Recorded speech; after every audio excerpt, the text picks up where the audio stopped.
ஹே weeps, நம்ம one piece அனிமையை பார்க்குறப்ப உடம்பு புல்லரிக்கிற மாதிரி பல மூமெண்ட்ஸ் இருக்கும். அதுவும் ட்ரெஸ்ஸஸாக இருக்கல, ஆக்ஷன் பேஸ்டாக இந்த மூமெண்ட்ஸ் ரொம்பவே சூப்பராக இருக்கும். அதனால நம்ம இந்த வீடியோவில் ட்ரெஸ்ஸஸாக இருக்கிற கூஸ்பம்ப் மூமெண்ட்ஸ் தான் நம்ம பார்க்க போகிறோம்.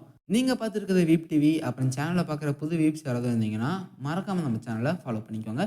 அப்போ தான் நம்ம போடுற கண்டென்ட்லாம் உங்களை வந்து சேரும். வாங்க வீப்ஸ், டைம் மிஸ் பண்ணாமல் வீடியோக்குள்ளே போயிடலாம். ஸ்டார்டிங்கில் நான் சொல்ல போகிறது சில பேருக்கு கூஸ் பம்ப்ஸாக இருக்கும். பட் பல பேருக்கு இந்த மூமெண்ட் ரொம்பவே பிடிச்ச ஒரு மூமெண்ட்டாக இருக்கும். அதுதான் சாபோ ரிட்டர்ன் ஆகுறது. மெரைன்ஃபோர்ட் ஆர்க்ல சாபோ இறந்து போயிட்டதா நம்மளுக்கு சொல்லியிருப்பாங்க. பட் ட்ரெஸ்ரோஸால லூஃபி கிட்ட பேசிட்டு இருக்கப்ப அந்த ஹேட்டை தூக்கிட்டு உன் அண்ணன் ரிட்டர்ன் வந்துட்டான்னு சொல்ற சீன்லாம் அவ்வளோ சூப்பராக இருக்கும். இன்ஃபேக்ட் இதுக்கு முன்னாடி வரைக்குமே ஒன் பீஸ் கேரக்டர்ஸ் அப்புறம் ஒன் பீஸ் ஃபேன்ஸ் நிறைய பேர் சாபோ செத்துட்டான்னு தான் நினச்சிட்டு இருந்தோம். பட் இங்கே தான் ட்விஸ்ட் கொடுக்குற மாதிரி சாபோவை உயிரோட கொண்டு வந்திருப்பாங்க. இதில் ஹைலைட்டே வந்து பார்த்தீங்கன்னா, சாபோ என் தம்பியோட முகத்தை என்னால் எப்படி மறக்க முடியும்னு சொல்கிறது தான். இந்த டைலாக்லாம் சும்மா அப்படி இருக்கும். இந்த ரீயூனியனை பற்றி பேசுகிறப்ப நான் இன்னொரு மொமெண்ட்டையும் எடுத்துகிட்டு வரேன். அதுதான் இயேசோட டெவில் ஃப்ரூட் ரிட்டர்ன் வருது. பேசிக்கலாக ஒரு டெவில் ஃப்ரூட் யூஸர் செத்தா அந்த டெவில் ஃப்ரூட் பவர் வந்து பக்கத்தில் இருக்க வேறு ஏதாவது ஒரு ஃப்ரூட்குள்ளே போயிடும். அதே மாதிரி இயேசோட கேஸில் அவன் செத்த உடனே மெரைன்ஃபோர்டில் இருக்க ஒரு ஃப்ரூட்டில் அது போயிருக்கும். அந்த ஃப்ரூட் எப்படியோ நம்ம டோஃபி கையில் கிடச்சிரும். டோஃபியும் சும்மா இல்லாமல் அந்த ஃப்ரூட்டை வச்சுட்டு ஒரு கேம் ஸ்டார்ட் பண்ணுவான். இந்த கேமில் ஒரு கொலோசியமுக்கு நடுவில் ஒரு பெரிய டுயல் நடந்துட்டு இருக்கும். அந்த டுயலில் பார்ட்டிசிபேட் பண்ணுறதுக்காக பல பேர் வந்து இருப்பாங்க. லூஃபியுமே வந்து பார்த்தீங்கன்னா, இயேசுவோட டெவில் ஃப்ரூட் இருக்கிறத தெரிஞ்சுக்கிட்டு தான் கொலோசியமுக்கு போயிருப்பான். அந்த இடத்துல தான் நம்ம சாபாவையும் ரிட்டர்ன் பார்ப்பான். ஸோ இந்த 2 மூமெண்ட்ஸுமே சும்மா அவ்வளோ டாப் நாச்சாக இருக்கும். அடுத்ததா லைன்ல இருக்கிறது நெறைய பேருக்கு ரொம்பவே ஒரு ஃபேவரட்டான மூமெண்ட். அதுதான் ஜோரோ பீக்காவ வெட்டுறது. ஆரம்பத்தில பீக்காவோட வாய்ஸ பார்த்து சிரிக்காதவங்க யாருமே இருந்திருக்க மாட்டாங்க. என்னதான் பீக்காவோட வாய்ஸ் மொக்கையா இருந்தாலுமே, அவனோட பவர் வந்து அவ்வளோ சூப்பரா இருக்கும். ட்ரெஸ்ரோசா ஆர்க்கோட மிட் ஸ்டேஜ்ல பீக்கா ஃபைட் பண்ணிக்கிட்டு இருக்கப்போ, அவன் ஒரு பெரிய மலை கூட ஃபியூஸ் பண்ணிட்டு மத்த மக்கள் எல்லாத்தையுமே அழிக்க போவான்.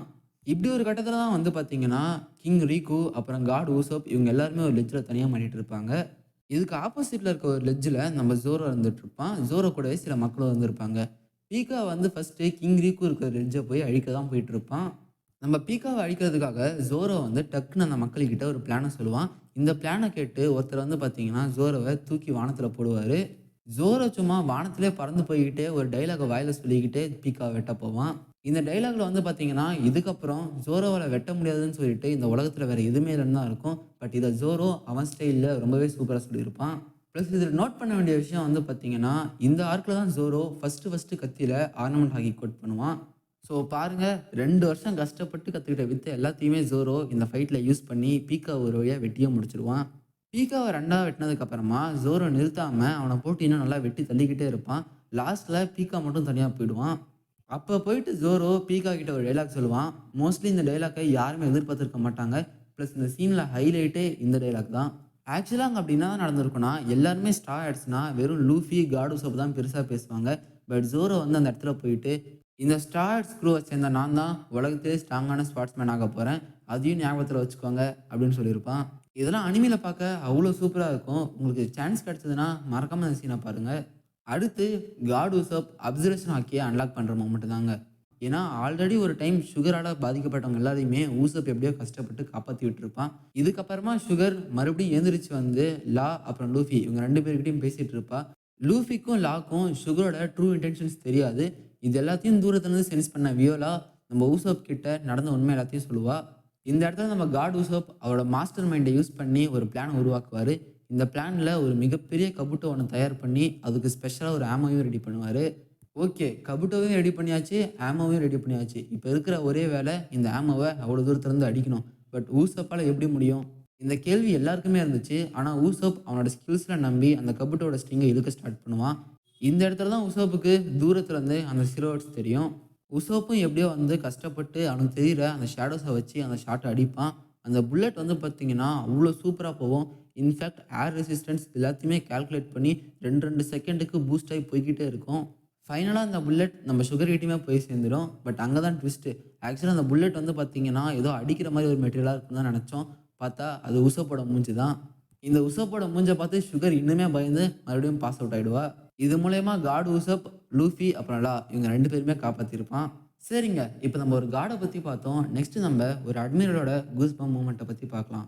கிரீன் பிட்ல லா, டோஃபி, ஃபுஜிடோரா இவங்க 3 பேருமே சீசரை கூப்பிட்டுட்டு பேச வந்திருப்பாங்க. இந்த இடத்துல டோஃபி வந்து நான் தான் சீசரை எடுக்க போறேன் அப்படி இப்படின்னு சொல்லிட்டு பெருசா பேசிட்டு இருப்பான். இதை பார்த்துட்டு காண்டான ஃபிஜிட்டோரா உன்னோட டைட்டிலே நான் ஸ்ட்ரிப் டவுன் பண்ணுறேன்னு சொல்லிட்டு வானத்தை நோக்கி அவனோட கிராவிடேஷன் பீம் சென்ட் பண்ணுவான். இந்த பீம்ஸ் எல்லாமே வானத்தை நோக்கி போனதுக்கு அப்புறமா வேற எந்த எஃபெக்ட்டுமே இருந்திருக்காது. என்னடா இவ்வளோ பெருசாக பேசிட்டு பெரிய பீம்லாம் அனுப்பிச்ச, வானத்துலேருந்து எதுவுமே வர காணோம்னு தான் நான் நினச்சேன். பட் அடுத்த ஃப்ரேமில் நம்ம டோஃபியோட கண்ணாடியை காட்டுவாங்க. அது ஏதோ சூரியன் மாதிரி ஜொலிக்கும். பார்த்தா ஏதோ ஒரு சின்ன பிரச்சனைக்கு அவ்வளோ பெரிய ஆஸ்ட்ராய்டே நம்ம ஃபுஜிலோரா சம்மன் பண்ணியிருப்பான். அதுவும் இந்த ஆஸ்ட்ராய்டு வந்து இவங்கள மட்டும் அட்டாக் பண்ணுற மாதிரி சின்னதாக இருந்தால் கூட பரவாயில்ல. லிட்டரலாக அந்த ஐலாண்டே அழிக்கிற அளவுக்கு அவ்வளோ பெருசாக இருக்கும். ஒரு சின்ன பிரச்சனை அதுக்கு இவ்வளோ பெரிய ஆஸ்ட்ராய்டை சம்மன் பண்ணணும். லாவும் டோஃபியும் வந்து ஏதேதோ கஷ்டப்பட்டு இந்த ஆஸ்ட்ராய்டை வெட்டி போட்டுருவாங்க.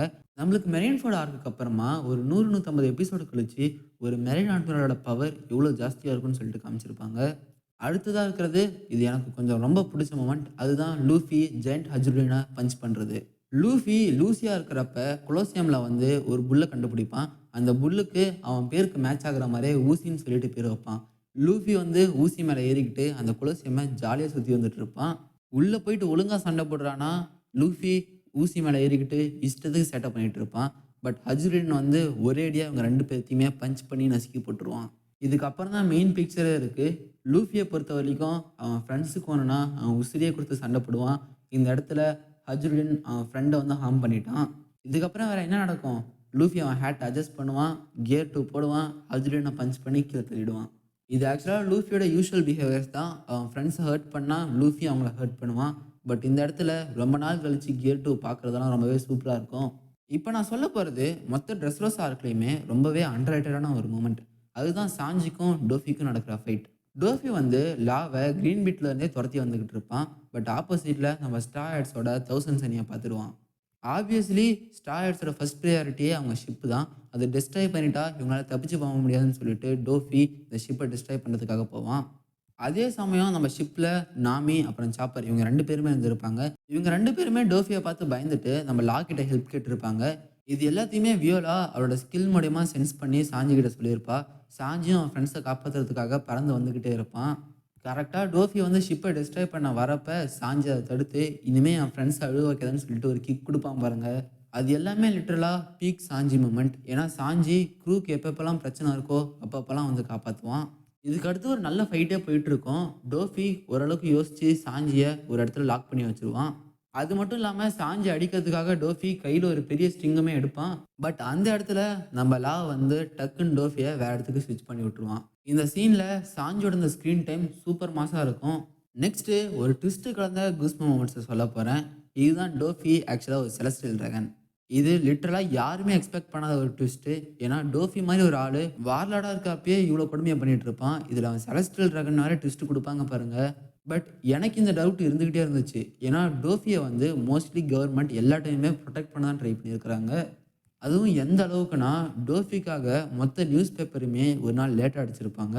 இது எல்லாத்துக்குமே காரணம் நம்ம டோஃபி ஒரு செலஸ்டியல் ட்ராகனாக இருக்கிறது தான் போல். அதுவும் டோஃபி நார்மலான ஒரு செலஸ்டியல் ட்ராகன் இல்லை. அவங்க ஃபேமிலியே மெரிஜ் வாய்ஸ்லேருந்து உலகத்துக்கு வந்திருப்பாங்க. இங்கே கீழே நடந்த ஒரு சின்ன கமோஷனால் டோஃபி அவங்க அப்பாவை சாவடிச்சுட்டு ரிட்டர்ன் மெரிஜ் வாய்ஸ்க்கே அந்த தலையை எடுத்துகிட்டு போயிருப்பான். இதுக்கப்புறம் டோஃபி நான் கீழே இருக்கேன்னு சொல்லிட்டு வேர்ல்டு கவர்மெண்ட்டை விட்டு வெளியே வந்துடுவான். வேர்ல்டு கவர்மெண்ட்டுக்கு எப்பயுமே லூஸ் சென்ஸ் வச்சுருக்கிறது பிடிக்காது. ஆனால் டோஃபியோட கேஸில் வேர்ல்டு கவர்மெண்ட்டே டோஃபியை சாவடிச்சா ஏதாவது பெருசாகிடுமோன்னு சொல்லிட்டு பயப்படுவாங்க. நம்மளுக்கு செலஸ்டியல் ட்ராகன்ஸ்னாலே ரொம்ப ஒரு மாதிரி மொக்கையான கேரக்டருங்கிற மாதிரி தான் அனிமையில் போர்ட்ரே பண்ணியிருப்பாங்க. பட் யாருக்கு தெரியும் இங்கே 10 அடியில் ஒரு செலஸ்டியல் ட்ராகன் நம்ம முன்னாடி டீமன் மாதிரி வந்து நிற்பான்னு சொல்லிட்டு. ஒரு வேளை இதனால தான் அவனுக்கு ஹெவன்லி டீமனுங்கிற பேர் கூட கொடுத்துருக்கலாம். அடுத்து நம்ம கைரோஸ் டோஃபியை வெட்டுறதை பற்றி பார்க்கலாம். இது வரைக்கும் லூஃபி அப்புறம் ரெபேக்கா இவங்க 2 பேர் கூடயும் சுற்றிட்டு இருந்த இந்த டாய் சோல்ஜர் தான் ஆக்சுவலாக அந்த கொலோசியமில் இருந்த அன்னேம்டு சோல்ஜரான கைரோஸ்ன்னு சொல்லுவாங்க. லிட்டரலாக என்னடா பண்ணி வச்சுருக்கிறீங்க, இவ்வளோ பெரிய ஆள் இப்படி ஒரு பொம்மையாக இருந்தானா அப்படிங்கிற மாதிரி தான் எல்லாருமே யோசித்தோம். அதுவும் கைரோஸ் வந்து டாய் சோல்ஜர்லேருந்து ரிட்டன் மனுஷனாக மாறினப்ப அந்த சீன் எல்லாமே ரொம்ப சூப்பராக இருந்திருக்கும். இதுக்கு அடுத்து நடக்க போகிறது தான் இன்னும் கூஸ் பம்பாகவே இருக்கும். அந்த பொம்மையிலேருந்து மனுஷனாக மாறினவன் ஒத்த கால் வச்சுக்கிட்டு பொசுகுன்னு போயிட்டு டோஃபியோட தலையை வெட்டிடுவான். என்ன தலை லூஃபி இல்லை இவங்க 2 பேருமே அவ்வளோ கஷ்டப்பட்டு இந்த டோஃபியோட க்ளோனோட தலை கூட வெட்ட முடியல. ஆனால் நீ பொசுகுன்னு வந்து இப்படி வெட்டிட்டியேங்கிற மாதிரி தான் இருக்கும். நான் ஏன் இப்படி சொல்கிறேன்னா லூஃபி அப்பாங்களா இவங்க 2 பேருமே டோஃபியோட அந்த க்ளோன் கூட சண்டை போடுறதுக்கே அவ்வளோ கஷ்டப்பட்டுருப்பாங்க. பட் இங்கே கைரோஸ் டக்குன்னு டோஃபியோட தலையை வெட்டி முடிச்சிடுவான். Next I am not Lucy moment. Rebecca வந்து லூஃபியை லூசி லூசின்னு தான் சொல்லி கூப்பிட்டுட்டு இருப்பா. அதுக்கப்புறம் டோஃபி ஒரு பெரிய பைரட்ன்னு தெரிஞ்சதுக்கப்புறம் எல்லாருமே டோஃபியை அடிக்க போவாங்க. இந்த இடத்துல ரெபெக்காவோட அண்டர்ஸ்டாண்டிங் என்னன்னா, லூசி வந்து ஒரு நார்மலான மனுஷன். டோஃபி மாரி ஒரு பைரட் கூட லூசியால நிக்கவே முடியாதுன்னு தான் நெனச்சிருப்பா. அதுக்காக தான் லூஃபி வந்து, "நான் லூசி இல்ல, நான் தான் லூஃபி. நான் கிங் ஆஃப் பைரட்ஸ் ஆகப் போறேன்னு" சொல்லியிருப்பான். ஸோ ஆப்வியஸ்லி லூஃபி இப்போ ஒரு பைரட்ன்னு சொல்லிட்டான். ஸோ இதுக்கப்புறம் ஒரு பைரட்டால ஒரு பைரட் கூட சண்ட போட முடியுங்கிற அளவுக்கு ரெபெக்காக்கு லூஃபி மேல நம்பிக்கை வந்திருக்கும். இந்த சீன்ல லூஃபி வந்து யூசுவலா சொல்ற மாரி, "நான் கிங் ஆஃப் பைரட்ஸ் ஆகப் போறேங்கிற" அதே டயலாக் தான் சொல்லியிருப்பான். பட் இங்க அது ரொம்பவே சூப்பரா இருக்கும். இப்ப அடுத்து வரப்போற எல்லா மொமெண்ட்டுமே வந்து ட்ரெஸ்ரோசா ஆர்க்கோட டாப் அண்ட் பீக் மொமெண்ட்ஸ் தான். அதுல ஃபர்ஸ்ட்டு ஆப்வியஸ்லி காட் உசோப் மொமெண்ட். நெறைய பேர் வந்து இதுதான் ட்ரெஸ்ரோசா ஆர்க்கோட பெஸ்ட் மொமெண்ட்ன்னு சொல்லியிருப்பாங்க. நானும் இதுக்கு பார்ஷியலா ஒத்துக்கிறேன். ஏன்னா, இதுக்கு அடுத்து பார்க்க போற 2மே அவ்வளோ சூப்பரா இருக்கும். பேசிக்கலாவே இங்க ஊசோப் வந்து அந்த டாய் ஃபேக்டரியில போயிட்டு எல்லாரையும் காப்பாத்த ட்ரை பண்ணிட்டு இருப்பான். பட் அன்ஃபார்ச்சுனேட்லி இந்த இடத்துல ராபின் வந்து ஒரு டாயா மாறிடுவா.